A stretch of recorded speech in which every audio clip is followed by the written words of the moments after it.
Hi friends, welcome to my channel.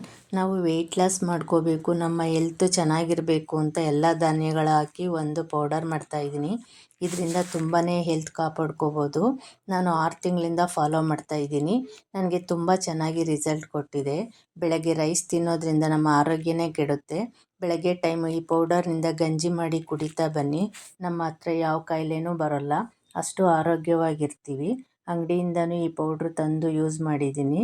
ನಾವು ಮನೆಯಲ್ಲಿ ಮಾಡೋ ಥರ ಇರಲ್ಲ, ಅದಕ್ಕೆ ನಾನೇ ಮನೆಯಲ್ಲಿ ಪ್ರಿಪೇರ್ ಮಾಡಿಕೊಂಡ್ರೆ ಒಳ್ಳೆಯದು ಅಂತ ನಾನೇ ಮನೆಯಲ್ಲಿ ಮಾಡಿಟ್ಕೊಂಡಿದ್ದೀನಿ. ನಿಮಗೆ ಈ ವಿಡಿಯೋ ಇಷ್ಟ ಆದರೆ ಒಂದು ಲೈಕ್ ಕೊಟ್ಟು ವಿಡಿಯೋ ನೋಡಿ. ಬನ್ನಿ ಹೇಗೆ ಮಾಡೋದು ಅಂತ ನೋಡೋಣ.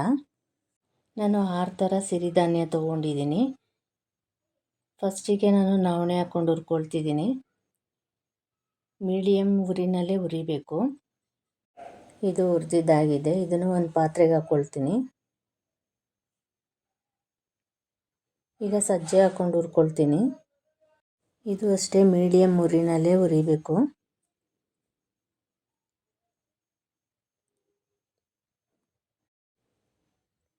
ಈಗ ಇದು ಹುರಿದಿದ್ದಾಗಿದೆ. ಇದನ್ನು ಅಷ್ಟೇ ಪಾತ್ರೆಗೆ ಹಾಕ್ಕೊಂಡು ಹಾರಕ್ಕಿಡ್ತೀನಿ.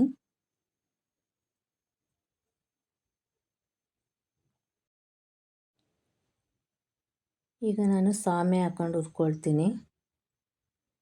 ಪ್ರತಿಯೊಂದು ಅಷ್ಟೇ ಮೀಡಿಯಮ್ ಉರಿನಲ್ಲೇ ಇರಬೇಕು. ಈಗ ಇದು ಆಗಿದೆ. ಇದನ್ನು ಅಷ್ಟೇ ಪಾತ್ರೆಗೆ ಹಾಕಿ ಹಾರಕ್ಕಿಡ್ತೀನಿ. ಇದು ಹಾರ್ಕ. ಇದನ್ನು ಅಷ್ಟೇ ಕೆಂಪುಗಾಗೋರು ಹುರಿಬೇಕು. ಈಗ ಇದು ಅಷ್ಟೇ ಹುರಿದಿದ್ದಾಗಿದೆ.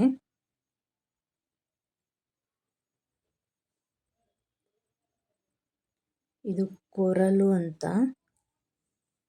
ಇದನ್ನು ಅಷ್ಟೇ ಮೀಡಿಯಮ್ ಉರಿನಲ್ಲೇ ಹುರಿಬೇಕು. ಈಗ ಇದು ಅಷ್ಟೇ ಕೆಂಪುಗಾಗೋವರೆಗೂ ಹುರಿದಿದ್ದಾಗಿದೆ.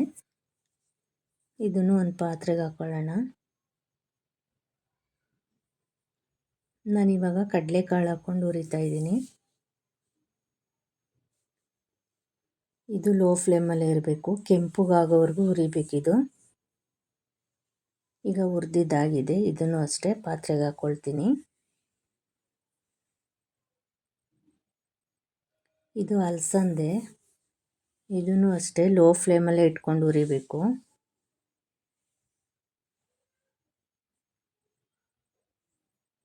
ಇದು ಆಗಿದೆ. ಇದನ್ನು ಪಾತ್ರೆಗೆ ಹಾಕ್ಕೊಳ್ತೀನಿ. ಹೆಸರು ಕಾಳು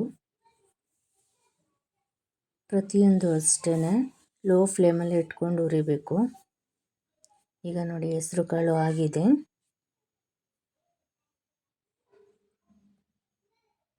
ಇದು ಕಾಬೂಲ್ ಕಡಲೆಕಾಳು. ಇದನ್ನು ಚೆನ್ನಾಗಿ ಹುರ್ಕೋಬೇಕು.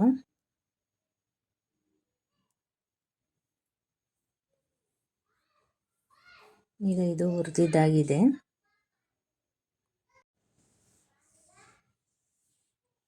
ಇದು ತೊಗರಿ ಬೇಳೆ ಮತ್ತು ಮೈಸೂರು ಬೇಳೆ ಎರಡು ಒಟ್ಟಿಗೆ ಹಾಕ್ಕೊಂಡು ಹುರ್ಕೊಳ್ತೀನಿ. ಇದು ಬೇಗ ಸೀದೋಗುತ್ತೆ. ಇದನ್ನು ಲೋ ಫ್ಲೇಮಲ್ಲಿ ಇಟ್ಕೊಂಡು ಹುರಿಬೇಕು. ಈಗ ಇದು ಹುರಿದಿದ್ದಾಗಿದೆ.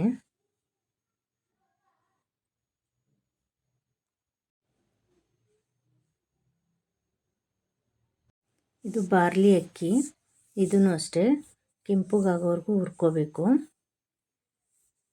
ಈಗ ಇದು ಆಗಿದೆ. ಇದು ತುಂಬಾ ಒಳ್ಳೆಯದು.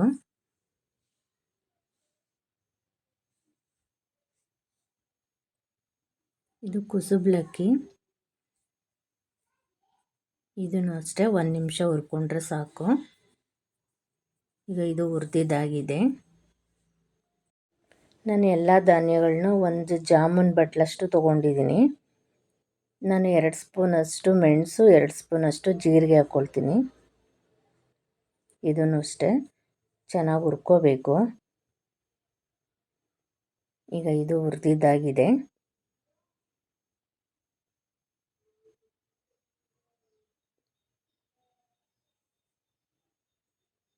ನಾನು 1 ಸ್ಪೂನಷ್ಟು ಮೆಂತ್ಯ ತೊಗೊಂಡಿದ್ದೀನಿ.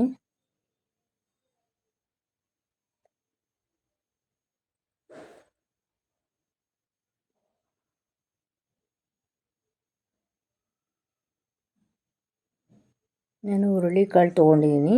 ಇದನ್ನು ನಾನು ಅರ್ಧ ಕಪ್ಪಷ್ಟು ಅಷ್ಟೇ ತೊಗೊಂಡಿರೋದು.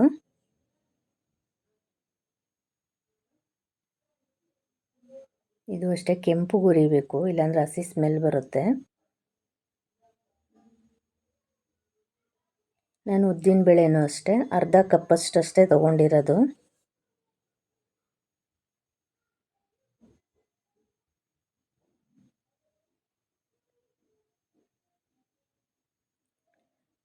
ನಾನು ಬಾದಾಮಿನ 100 ಗ್ರಾಮು, ಗೋಡಂಬಿ 100 ಗ್ರಾಮ್ ತೊಗೊಂಡಿದ್ದೀನಿ.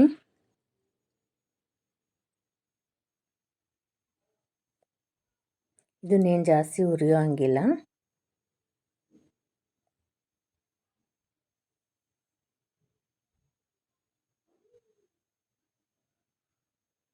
ನಾನು ಏಲಕ್ಕಿ ಒಂದು 50 ಗ್ರಾಮ್ ಅಷ್ಟು ತೊಗೊಂಡಿದ್ದೀನಿ.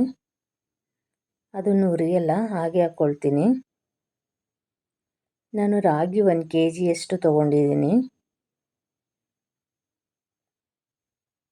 ನಾನು ಎಲ್ಲ ಐಟಮ್ಸ್ನೂ ತೊಳೆದ್ಬಿಟ್ಟು ಆರಾಕಿ ಮತ್ತೆ ಹುರಿತಾ ಇರೋದು.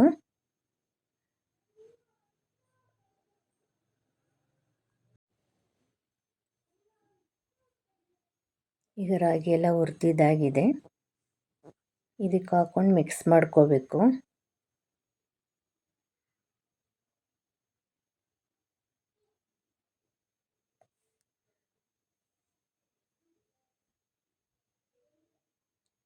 ಇದನ್ನೆಲ್ಲ ಮಿಕ್ಸ್ ಮಾಡಿ ಮಿಲ್ ಮಾಡಿಸ್ಬೇಕು. ಇಷ್ಟು ಐಟಮ್ಸ್ ಹಾಕಿದ್ರೆ ಸಾಕು.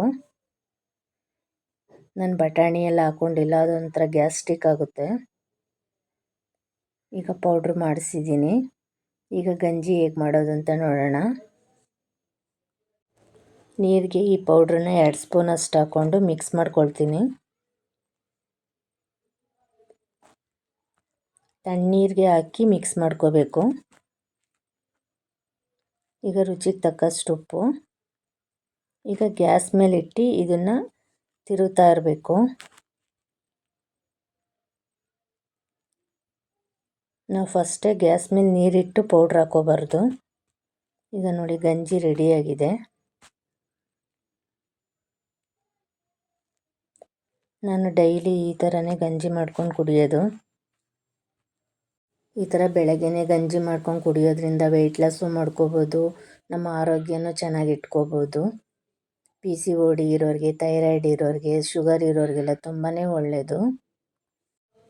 ನಿಮಗೆ ಈ ರೆಸಿಪಿ ಇಷ್ಟ ಆದರೆ ಲೈಕ್ ಮಾಡಿ, ಶೇರ್ ಮಾಡಿ, ಕಮೆಂಟ್ ಮಾಡಿ, ಸಬ್ಸ್ಕ್ರೈಬ್ ಮಾಡಿ. Thank you.